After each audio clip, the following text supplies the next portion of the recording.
The tourists who'd come to see the Mother of Parliaments ended up running away from it. Their panic explained by the sound of gunshots. For hours, Parliament was placed in lockdown, emergency vehicles blocking all roads. An air ambulance arrived to collect casualties. The security services had told us there'd been many close calls before, but this was the day the terror threat arrived at Westminster and even entered its grounds. Here, a police officer throws a bag of emergency supplies over the fence, for inside the grounds, medics are desperately trying to help another officer who's been stabbed. A second person seen here being treated on the left of this picture is believed to be the attacker who's been shot by the police.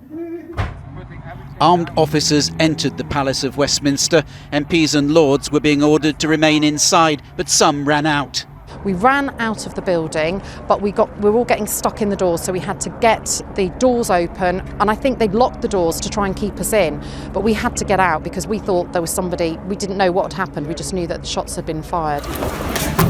Get back! These pictures were filmed by an MP in the tunnel that links Parliament with the politicians' offices across the road in Portcullis House. Somebody's under fire! But the stabbing and shooting were just part of this horrifying event.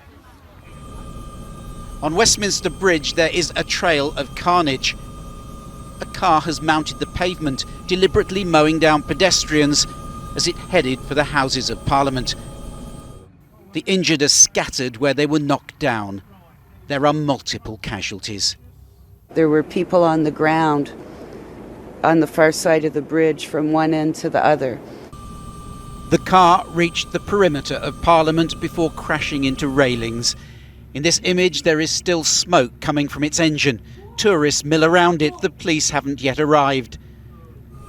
They are soon on the scene though, along with ambulance crews to ferry away the victims. It's been confirmed 2 people died on the bridge. Others, according to hospital officials, have catastrophic injuries. Police say the man on this stretcher is the one who was shot by their officers. As you know, we've declared this as a terrorist incident, and the Counter-Terrorism Command are carrying out a full-scale investigation into the events today. Sadly, I can confirm that now 4 people have died. That includes the police officer who was protecting Parliament, and 1 man we believe to be the attacker who was shot by a police firearms officer. Tonight, police say a clearer picture of these events is emerging. The attack began with the 4x4 driving across Westminster Bridge, mounting the curb, hitting pedestrians and police officers there, killing 2 people, with eyewitnesses describing the vehicle mowing people down as it zigzagged across the road. It then ploughed into the fence surrounding the Houses of Parliament. Shortly afterwards, police say a man brandishing a knife entered Parliament's grounds, stabbing the police officer, before being shot dead by another policeman, with Westminster almost immediately placed into lockdown. This image shows Foreign Office Minister Tobias Ellwood trying to resuscitate the police officer who died.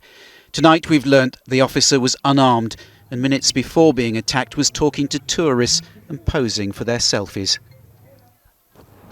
This has been a day the security forces feared would arrive and have been doing all they can to prevent. It ends with a painstaking search for any clues to the man responsible, his motives, and any indication that others could have helped him. Paul Davis, ITV News.